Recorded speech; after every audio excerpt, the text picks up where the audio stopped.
Hello everyone, তোমরা সবাই কেমন আছো? আশা করছি তোমরা সবাই খুব ভালো আছো। আমিও খুব ভালো আছি। এটা আমার কেক বানানোর একদমই ফার্স্ট ভ্লগ। এই কেকটা অর্ডার করেছিল আমার এক বান্ধবীর ভাগ্নি, ওর হাজব্যান্ডের জন্য। এই কেকটা ছিল মিনি চকলেট ফ্লেভার কেক, আর এটার ডিজাইনটা ছিল হোয়াইট গানাশ দিয়ে আর রেড ভেলভেট কেকের গুঁড়োটা দিয়ে। কেকের বেসটা আমি কোট করে আগের দিনই রেখে দিয়েছিলাম ফ্রিজে। সকালবেলা তাড়াতাড়ি ঘুমের থেকে উঠে বাড়ির কাজ সব সেরে আমি কেকটা ডিজাইন করতে বসে গিয়েছিলাম, কারণ কেকটা নিতে আসার কথা ছিল 12টার সময়, ডেলিভারি টাইম ছিল আমার। তো আমি প্রথমে কেকটাকে দেখতেই পারছো তোমরা যে আমি ক্রিম দিয়ে এটাকে প্রথমে আইসিংটা করে নিলাম। দেন এটাকে একটুখানি কিছু কিছু জায়গায় এবড়ো খেবড়ো ছিল, সেই জায়গাগুলোকে আমি ঠিক করে নিচ্ছিলাম। জানো তো, যখন আমি প্রথম কেক বানাতাম কেকের ফিনিশিং একদমই ভালো আসতো না, খুবই এবড়ো খেবড়ো আসতো।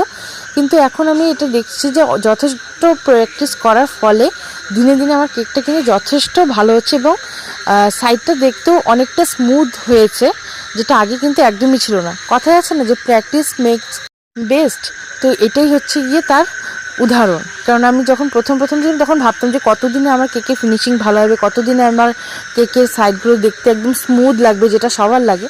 তো ফাইনালি সেটা ধীরে ধীরে আমারও আসছে, তবে সেটা 95 to 99%, এখনও 1% বাকি আছে। তো যাই হোক, তোমাদের সাথে কথা বলতে বলতে আমার আইসিংয়ের কাজ কমপ্লিট হয়ে গেল। তো যে কেকটা আমি রেড ভেলভেট কেকটা বানিয়ে রেখেছিলাম সেটা আমি এটাকে ডিজাইন করার জন্য ইউজ করছিলাম, কারণ আমাকে যে ফটোটা দিয়েছিল রেফারেন্স হিসাবে সেইটাতে ডিজাইন এইরকমই ছিল। তো তারপর আমি এখানে লিখে নিলাম হ্যাপি বার্থডে হাজব্যান্ড, সেটা আমাকে ওই ভাগ্নিটাই বলে দিয়েছিল, সেটা লিখে নিচ্ছি। অ্যান্ড রেফারেন্স অনুযায়ী সেখানে কিছু গোল্ডেন বলসও দেওয়া ছিল, সুগার বল, সেই গোল্ডেন সুগার বলসটাও এখানে আমি অ্যাড করে নিয়েছি।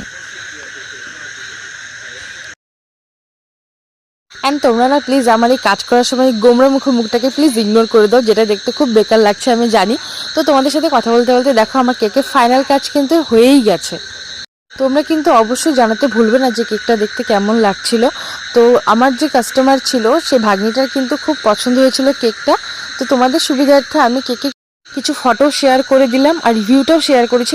দেখা হচ্ছে পরে কোনো ভিডিওতে। আজকের জন্য টাটা, বাই।